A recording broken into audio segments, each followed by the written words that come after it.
The day the sky turned dark over every major city on Earth, humanity learned a terrible truth. They were not alone in the universe, and the universe did not want them free. 12 massive ships descended through the clouds on that spring morning.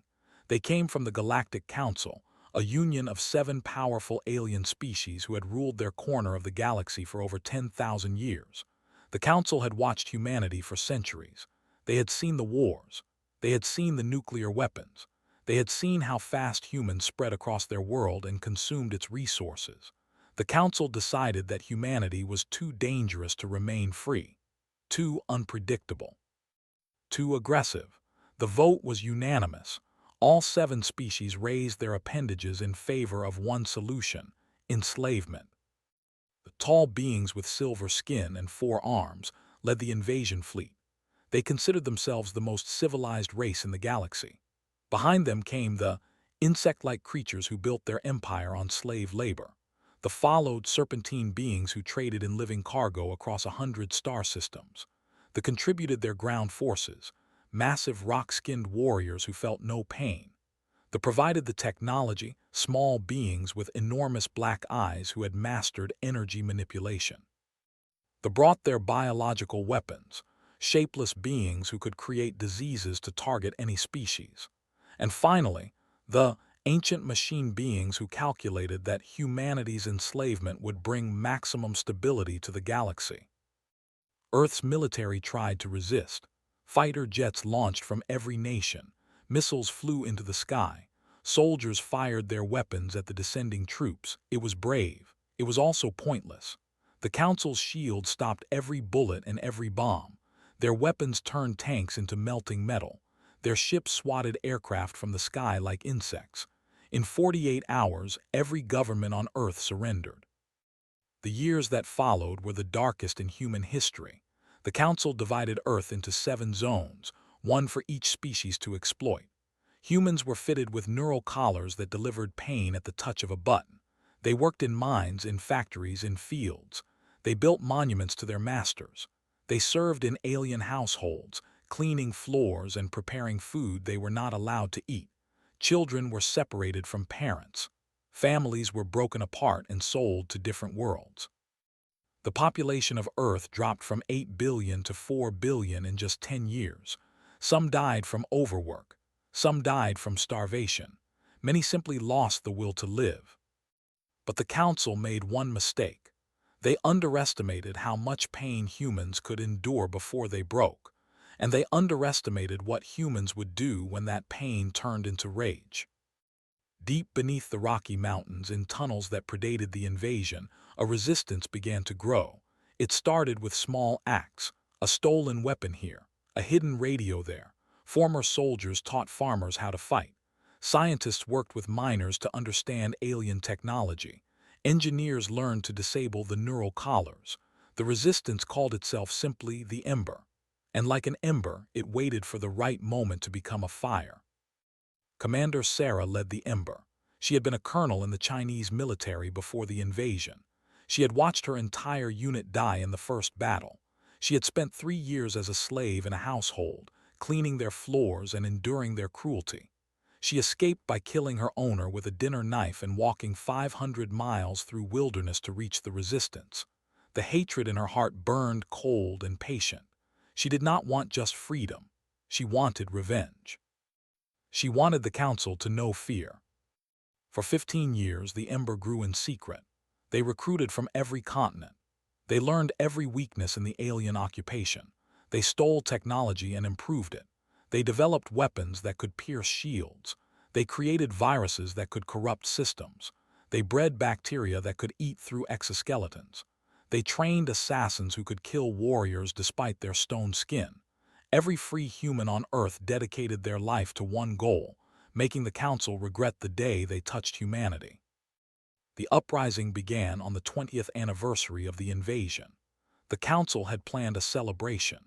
Representatives from all 7 species gathered in what used to be New York City to commemorate their victory over humanity. They did not know that the Ember had placed operatives in every service position for the event. They did not know that explosives lined the underground tunnels beneath the gathering. They did not know that 30,000 resistance fighters waited in the buildings around them. At exactly noon, Sarah pressed a button on her radio and spoke 3 words: "Earth remembers everything." The ground exploded beneath the council delegates. The buildings around them erupted with gunfire. For the first time in 20 years, aliens died on Earth in large numbers. The celebration became a massacre. Resistance fighters showed no mercy. They could not afford mercy. They had learned cruelty from their masters, and now they returned it with interest. Within hours, similar attacks occurred across the planet. Communication towers fell. Shield generators exploded. Alien garrisons found themselves under siege by enemies who knew every weakness, every patrol route, every blind spot in their defenses. The neural collars stopped working as hackers disabled the satellite network. 4 billion humans suddenly realized they were no longer slaves. The revenge of humanity had begun. But Sarah knew that freeing Earth was only the beginning. The Council would send more ships, more soldiers. They would glass the planet from orbit if they had to. Earth needed to strike first. Earth needed to take the war to the stars. The Resistance had spent years studying the alien ships they captured. Now they understood how they worked. Now they could build their own. In hidden facilities around the world, human engineers had constructed a fleet of warships using stolen technology mixed with human innovation.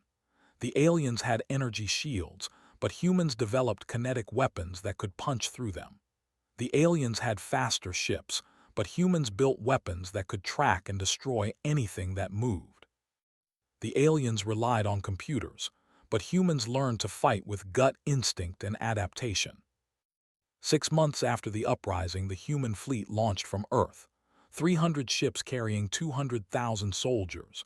Their first target was the species that had led the invasion, that had never experienced an attack on their planet. Their defenses were built to keep slaves in, not to repel an invasion. When human ships appeared in their sky, they felt something their species had not felt in 5,000 years: terror. The battle was short and brutal.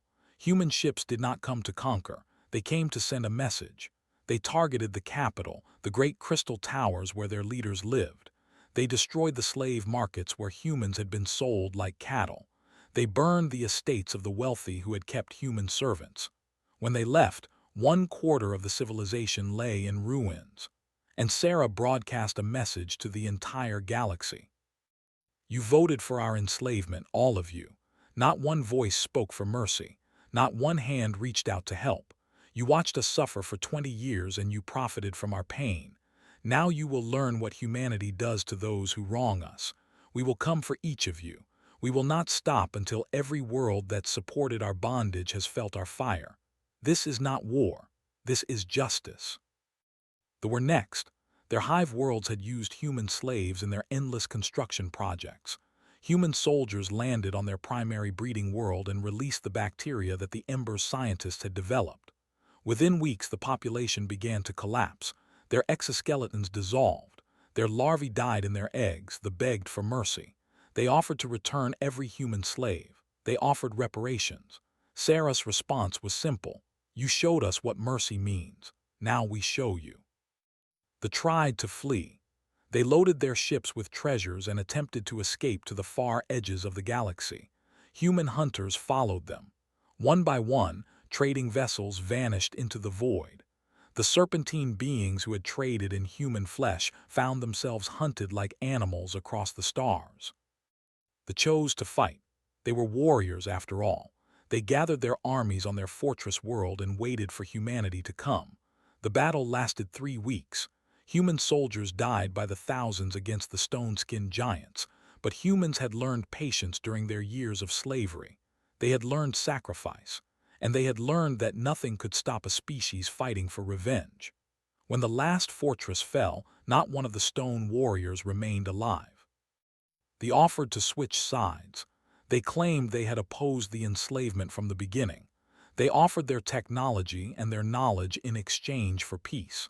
Sarah accepted their surrender but stripped them of their weapons and their ships. They would live, but they would never threaten anyone again.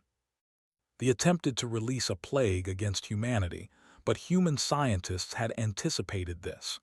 They had developed countermeasures during their years of preparation. The plague failed. In response, human ships released their own biological weapons against them. Their shapeless bodies could not fight off the diseases they had created to harm others. They calculated that resistance was illogical and shut themselves down rather than face destruction. Their machine cities went dark, their artificial minds choosing oblivion over defeat. Perhaps they hoped humanity would spare their dormant forms. Perhaps they simply could not process a future where they had lost. In 3 years, the Galactic Council ceased to exist. 7 species that had ruled the galaxy for 10,000 years fell before the wrath of beings they had dismissed as primitive and dangerous. They had been right about one thing: humanity was dangerous, more dangerous than they could have ever imagined. Sarah stood on the bridge of her flagship and looked out at the stars. So many worlds, so many species.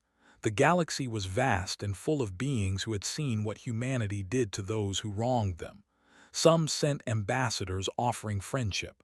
Others armed themselves and waited in fear. Earth was free now. Earth was powerful now. But the universe would never forget what happened when it tried to chain humanity. The burned worlds and fallen empires would serve as eternal reminders. Humanity might forgive an enemy who fought fairly.